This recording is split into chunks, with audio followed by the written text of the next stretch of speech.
2013년 2월 미국 LA 버나가에 위치한 구 세 호텔에 투숙객들의 항의 전화가 빗발쳤습니다. 저희 방 화장실 수압이 너무 약해요. 물색이 거먹고 맛도 비린 게 뭔가 이상해요. 결국 호텔 측에선 옥상에 있는 물탱크를 확인하러 갔는데요. 그만 거기서 엄청난 현장을 목격하게 됩니다. 바로 물탱크 속에 나체 상태로 잠겨있는 여성의 시체였습니다. 우선 이 여성의 정체부터 파헤쳐드리면요. 21살의 중국계 캐나다인인 앨리사 램은 밴쿠버 브리티시 컬럼비아 대학 3학년에 재학 중인 학생이었습니다. 그녀는 방학을 맞아 자신에게 힐링을 선물하고자 홀로 LA로 여행을 오게 됐고 1월 28일 LA 버나가에 위치한 구 세 호텔에 체크인을 합니다. 그런데 이 앨리사 램은 1월 31일 갑자기 실종이 됐고요. 2월 13일 경찰은 한 영상을 공개했는데요. 이 영상은 2월 1일 그녀의 마지막 모습이 담긴 CCTV 영상이었습니다. 엘리베이터를 탄 그녀는 버튼을 이것저것 누르기 시작합니다. 그런데 이상하게도 엘리베이터 문이 닫히지 않나요? 그리고 마치 숨바꼭질을 하듯이 누군가를 피해 숨듯이 몸을 숨기고요. 또 복도를 이리저리 살피다가 또 누구와 말을 하는 것 같다가 왜 저러는 거예요? CCTV 밖으로 사라집니다. 그리고 이게 그녀의 마지막 모습이었습니다. 사실 이 호텔에서 이런 사건이 처음이 아닙니다. 각종 강간, 살인 사건, 이렇게 불미스러운 사건이 연관된 장소로 유명한 곳이었기 때문이죠. 하지만 옥상에는 CCTV가 없었던 관계로 약 반년간의 수사 끝에 경찰 측에선 타살에 의한 사건으로 수사를 진행했는데 특이하게도 시신 외부에서 어떠한 물리적 저항의 흔적도 없었다고 밝히며 양극성 장애를 동반한 우발적인 익사라는 내용과 함께 사고사를 발표하며 사건을 종결시켰습니다. 하지만 그 어떤 직접 증거가 없이 종결되어 지금도 풀리지 않고 CCTV 속 앨리사의 설명되지 않는 이상 행동 때문에 더욱 무수한 의혹들로 전 세계인들을 더욱 안타깝게 만들고 있습니다. 1980년대 인도의 스톤맨 살인 사건. 이 사건이 더욱 공포스러운 것은 20년이 훌쩍 넘은 지금까지도 살인 사건은 계속 벌어지고 있다는 겁니다. 1985년 어느 날 아침 뭄바이의 한 길거리에서 한 남자의 시신이 발견됩니다. 그런데 이 남자는 머리가 심하게 훼손된 상태로요. 희생자 옆에는 피가 흥건하게 묻은 무게 약 30kg가량의 돌덩이가 놓여 있었습니다. 경찰은 곧바로 이 돌덩이를 살인 무기로 보고 수사에 들어갔는데요. 하지만 이 살해당한 사람을 아는 사람이 없어서 피해자의 신원조차 파악하기 어려운 상태였고요. 그런데 이 끔찍한 살인은 거기서 끝나지 않았습니다. 길에서 잠을 자는 사람들을 돌로 죽이는 스톤맨 살인 사건이 연속으로 일어난 건데요. 답답한 건 첫 번째 사건과 마찬가지로 피해자와 범인의 신원은 전혀 파악되지 않았다는 점이죠. 이렇게 사건이 점점 미궁으로 빠져가던 어느 날 스톤맨 살인 사건의 생존자가 나타나게 됩니다. 근처 주점에서 일하던 웨이터가 길에서 잠이 들었다가 그만 스톤맨의 공격을 받은 거죠. 그때 멀리 지나가던 경찰의 불빛을 발견하고 살겠다는 일념하에 무작정 달리기 시작한 겁니다. 이때 범인은 달아났고요.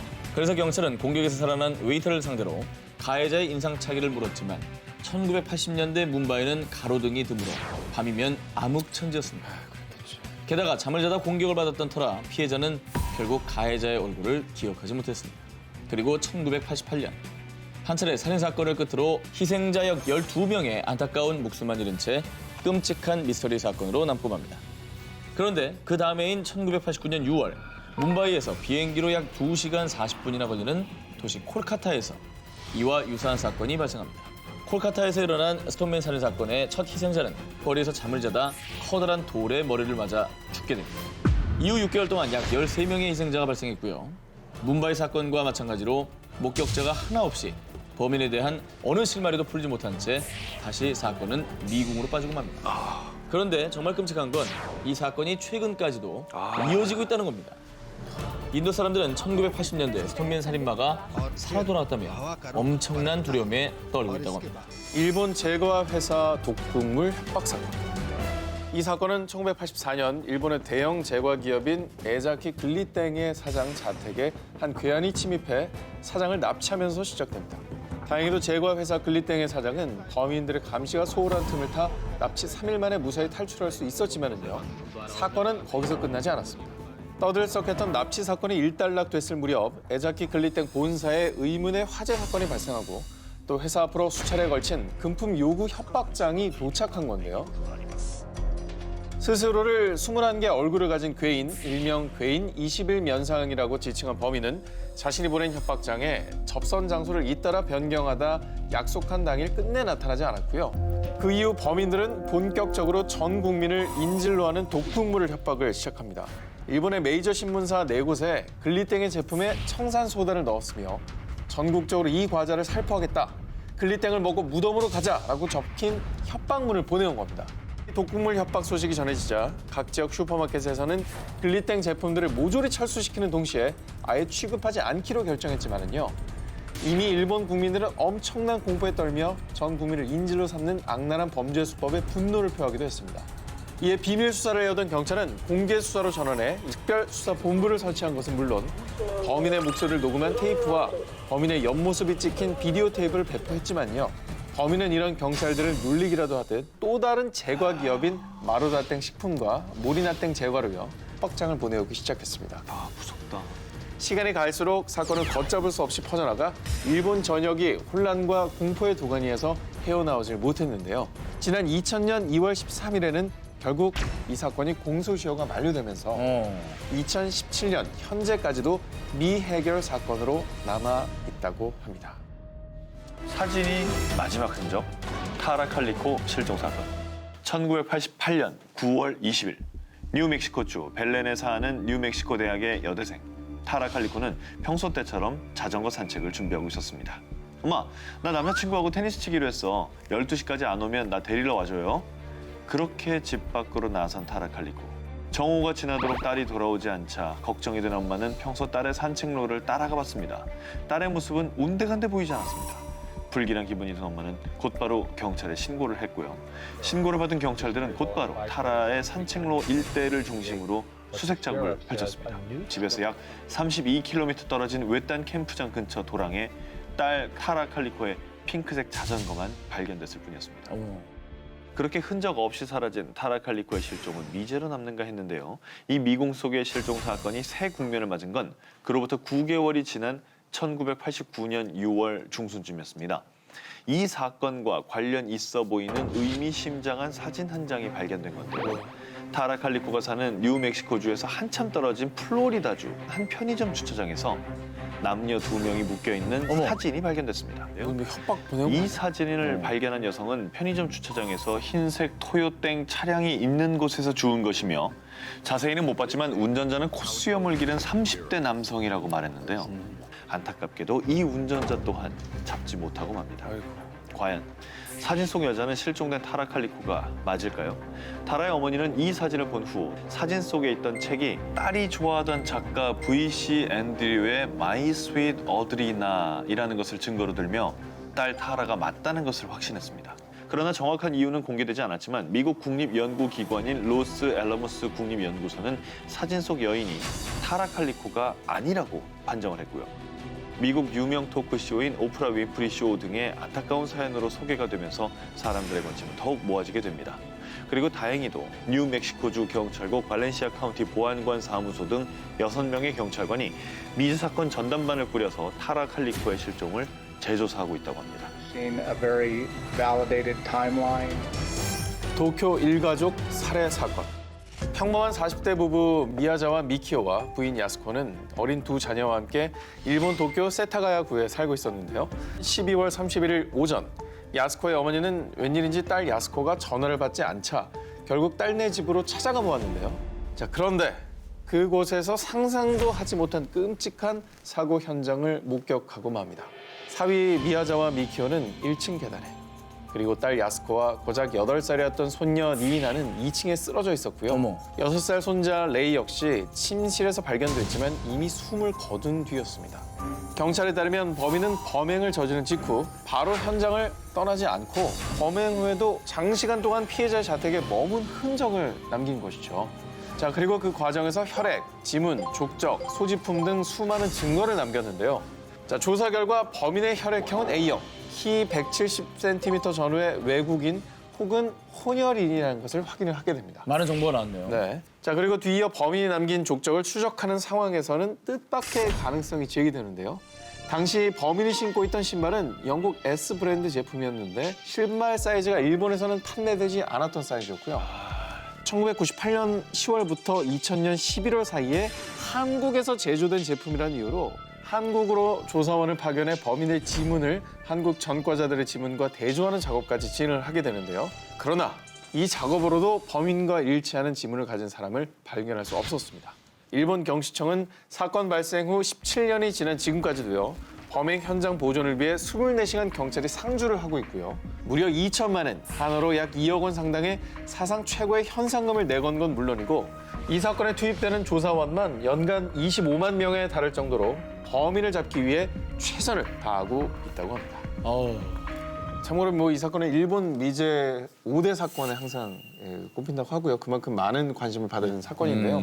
이 사건의 유족들은 2009년 살인사건 피해자 유족 모임 소라노 카이를 결성한 뒤에 강력 범죄에 대한 공소시효 폐지를 꾸준히 요구해왔고요. 결국 2010년도에 살인죄 공소시효 폐지를 이끌어냈다고 합니다. 충남 서천 카센터 방화 살해 사건. 자, 2004년 5월 2일 새벽 1시 52분 충청남도 서천군에 위치한 한 상가 사람들은 이상한 소리를 듣게 되는데요. 바로 같은 건물에 있던 카센터가 불에 타는 소리였습니다. 결국 이 카센터에서 시작된 불길은 일렬로 붙어있던 5채 상가 건물 전체를 뒤덮고 모두 불태운 뒤에야 불길을 거뒀습니다. 그리고 카센터 안에서 발견된 시신은 총 3구였는데요.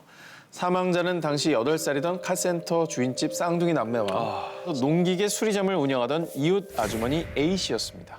국과수는 시신 감식 결과 대피 흔적이 보이지 않고 방바닥과 숨진 피해자들 옷에서 등유 성분이 확인됐다고 밝혔는데요. 당시 카센터 주변에는 CCTV가 없어 경찰은 방화 살인의 무게를 두고 주변 탐문 수사를 진행했습니다. 그리고 숨진 A씨의 아들에게서 사건의 실마리가 될 수 있는 이야기를 듣게 되는데요. 화재 발생 1시간 전쯤 자신의 어머니가 카센터 여주인 B씨와 통화를 했다라는 진술을 했는데요. 아들에게 카센터 주인 아저씨가 교통사고를 당해 아줌마랑 같이 병원에 가봐야 한다라며 집을 나섰고요. 그리고 이때 카센터 앞에는 또 낯선 사람들이 모여 있었다는데요. 근데 이상한 점은요. 사건 당일에 교통사고를 당했다는 카센터 주인 C씨는 전혀 교통사고가 난 적이 없었고요. 그날 새벽 논산에서 밤낚시를 하고 있었다고 밝혔습니다. 뭐예요? 이에 경찰은 카센터 여주인 B씨의 소재 파악에 주력을 했습니다. 자, 그로부터 8일이 지난 10일 오전 8시 35분경에는 카센터에서 약 4km 정도 떨어진 서초면의 한 대형 수로에서 카센터의 여주인 B씨마저 흉기에 찔려 숨진 채 발견이 됐습니다. 그런데 놀라운 점은 같은 날 오전 우체통에서 편지를 수거하던 한 집배원이 편지를 발견하게 되는데요. 카센터 여주인의 시신은 개천에 있다. 나는 카센터 여주인의 시신을 날라준 죄밖에 없다는 등 사건과 관련된 내용이 적혀 있었던 겁니다. 자, 곧바로 경찰은 이 의문의 편지가 범인과 연관성이 있다고 판단해 국과수의 지문 감식을 의뢰했는데요. 안타깝게도 편지를 발견한 집배원의 지문 외에는 2점의 쪽지문만 발견됐을 뿐 아직까지도 정확한 신원은 밝혀지지 않았다고 합니다. 참고로 당시 화재 현장에는 무궁화와 태극기 문양이 새겨진 허리띠가 발견이 됐습니다. 버클이 발견이 된 건데요. 카센터 주인은 해당 버클에 대해서 우리 가족의 물건이 아니다라고 밝혀 범인을 찾을 중요한 단서임이 또 증명이 됐는데요. 저게 평범한 문양은 아니잖아요. 이 허리띠에 대해서 알고 있는 분들은 아래 연락처로 꼭 제보를 남겨주시길 바라겠습니다. 여수 돌산도 컨테이너 살인 사건. 친누나가 운영하던 중장비 학원 근처에서 컨테이너 생활을 하던 굴착기 기사 A씨. 그런 그가 며칠째 연락이 되지 않자 같이 일하던 동료가 컨테이너를 방문합니다. 그리고 문을 열자 A씨는 참혹하게 숨진 채 쓰러져 있었습니다. 피해자 부검 결과 그의 몸에서 발견된 칼자국은 무려 200개 이상이었는데요. 칼자국 모양을 분석한 결과 피해자의 머리, 목과 등 부위에서 확인된 자상들의 방향과 크기가 일정할 뿐만 아니라 그 상처가 겹치지 않고 고르게 분포돼 있던 건데요. 그리고 수사 중 밝혀진 의문점이 하나 더 있는데 피해자가 180cm가 넘는 거구였다고 합니다. 그럼에도 불구하고 저항하다가 다친 흔적이 발견되지 않았다는 거죠. 그래서 현재 컨테이너 안에 남겨진 범인의 흔적이라고는 270mm의 군화, 발자국 2개가 전부입니다. 제2대 법의학과 이호 교수는 범인에게는 정신질환이 있을 것이라고 추리를 했고요. 이 분석을 바탕으로 133명의 용의자를 두고 대대적인 수사를 벌였지만 증거 부족으로 단 한 명도 기소할 수가 없었습니다. 그런데 사건 발생 8개월 후 경찰서에 자수한 용의자가 나타난 겁니다. 이 사람은 중장비 학원 학생 B 씨고요. 범행 동기와 범행 도구의 유기 장소를 순순히 자백했습니다. 하지만 그 어디에도 범행 도구였던 칼은 찾을 수 없었습니다. 그러던 중에 갑자기 B 씨가 돌연 심심해서 자백한 거예요 라며 진술을 번복합니다. 뭐야? 결국 직접적인 물증을 확보할 수 없어서 그를 풀어줄 수밖에 없었는데요. 하지만 끝날 때까지 끝난 게 아닙니다. 전남경찰청 미제 사건 전담 수사팀에선 진범 검거를 위해 지금도 최선을 다하고 있다고 합니다. 경찰분들이 고생하고 있는 이유가 단서가 너무나 부족하기 때문인데 그래서 여러분들의 좀 제보가 절실하다는 점을 다시 한번 말씀드립니다. 네. 미제 사건은 누군가 포기하기 때문에 만들어지는 겁니다. 형사님이 포기하지 말아주세요. 2016년 인천 굴포천 마대 변사 사건. 지난해 11월 29일 환경미화원 박 씨는 평소와 다름없이 굴포천의 부평 기후변화체험관 인근 수로에서 마대를 수거해 1km가량 떨어진 집화장으로 옮겼습니다. 그런데 이상하게도 눈에 밟히는 마대자루 하나가 있었다고 합니다. 무언가 이상하다고 느낀 박 씨는 쓰레기를 수거하기 직전 동료들과 함께 마대자루를 열어보게 됐는데요. 자루 안에는 신원을 알 수 없을 정도로 심하게 부패되어 있는 여성의 시신이 들어있었습니다. 무척이나 부패한 시신은 굉장히 참혹한 모습 그 자체였는데요. 쌀 40kg을 담을 만한 크기의 마대자루에는 시신의 두 팔과 몸이 그리고 다리도 같이 웅크린 것처럼 노끈으로 묶인 상태였습니다. 저희가 이 살인 사건에서 주목할 점은 대단지 아파트 주민들이 산책로로 이용하는 이 하천변에 사체를 담은 마대자루를 이렇게 대담히 버리고 갔다는 점이죠. 국립과학수사연구원에서 밝힌 시신의 최종 부검 결과 시신의 비장에서 일산화탄소가 농도 40%로 검출돼 일산화탄소 중독으로 인해 사망했을 가능성을 배제할 수 없다는 사망 원인뿐이었습니다. 안타까운 것은 이 피해자에 대한 신원 파악이 불가능해서요. 사건 수사에 큰 가림막이 되고 있다는 점입니다. 하지만 이 부분은 다행히도 3차원 3D 스캐닝 기법을 통해서 피해자 몽타주를 복원했다고 합니다. 그래서 지금부터는 주민들의 제보가 정말 절실한 상황입니다. 지금 프리한19에서 다시 한번 인천 굴포천 마대 살인 사건 피해자의 몽타주를 공개하겠습니다. 부검 결과에 따르면 이 여성은 150에서 155cm가량의 키에 통통한 체형으로 몸무게는 약 50에서 60kg일 것으로 나왔고요. 혈액형이 B형인 30대 후반에서 40대 초반으로 추정이 됩니다. 발견 당시 진 스포츠걸이라는 로고가 왼쪽 가슴에 적힌 줄무늬 티셔츠와 칠부 바지를 입고 있었다고 합니다. 혹시 이 여성을 아시거나 이 여성의 가족 지인분들 혹은 굴포천 마대 살인사건 현장 등을 목격하신 분들은 아래의 연락처로 제보를 부탁드리겠습니다. 경찰은 피해 여성이 외국인일 가능성도 열어두고요. 인천 지역 외국인 고용센터 등의 협조를 구하고 있는 상황입니다. 이 사건과 연관된 제보만 좀 부탁드리겠습니다. 자, 2011년도 기사입니다. 보험 사기범 잡는 SIU. 자, 2011년 5월 경기도 포천 40대 초반의 건장한 남성 자택에서 구토 증세를 보이다 사망. 남성의 사인은 자살로 결론. 또 2013년 1월 경기도 포천 70대 노인 농약 성분이 든 음료수 복용 후 사망. 또 그해 8월 그의 아들 또한 유사 증상으로 사망. 의료진이 진단한 사인 폐렴. 자, 그런데 경찰의 신고조차 되지 않았던 이 사건이 지난 2015년 첫 번째 사망자가 나온 지 4년이나 지나서 연쇄 살인 사건임이 밝혀졌는데요. 한 여성이 거액의 보험금을 타기 위해 전 남편, 현재 남편, 현 남편의 시어머니까지 음식에 농약 성분을 조금씩 사먹이는 방법으로 살해를 했던 겁니다. 하마터면 조용히 묻힐 뻔했던 이 사건은 맨눈으로 사건의 수상한 점을 발견해낸 SIU 사람들 덕분에 경찰 수사가 진행돼 결국 범인을 구속할 수 있었는데요. 자, 이분들은 살인사건 및 교통사고 현장 등을 찾아가 보험 사기로 의심되는 단서를 날카롭게 찾아내는 분들로요. 대표적으로 지난 2011년 서울에서 발생한 노숙인 살인사건이 SIU의 끈질긴 추적 끝에 진실을 밝혀냈던 사건입니다. 한 무속인이 친언니 등과 함께 범행을 계획해서 40대 노숙인 여성을 유인해 술을 먹인 뒤 살해한 뒤에 노숙자에게 자신의 옷을 입혀서 마치 자신이 죽은 것처럼 위장했던 사건이었죠. SIU가 장례식도 치르지 않고 언니 혼자 서둘러 화장을 했다는 점, 그리고 무속인이 사망 전 거액의 보험에 가입했다는 점을 수상히 여겨서 제보를 했고요. 무서워라. 결국 경찰 조사 결과 이게 보험 사기극이었다는 것이 밝혀졌습니다. 사람 목숨 뭘로 하는 거예요, 도대체? 네. 그래도 오늘 저 미해결 사건들을 많이 하고 있는데 저 해결된 사건을 들으니까 정말 갈증이 해소된 것 같아요. 시원하네. 우리 SIU 여러분들의 노고에 정말 박수를 보냅니다. 고맙습니다. 예.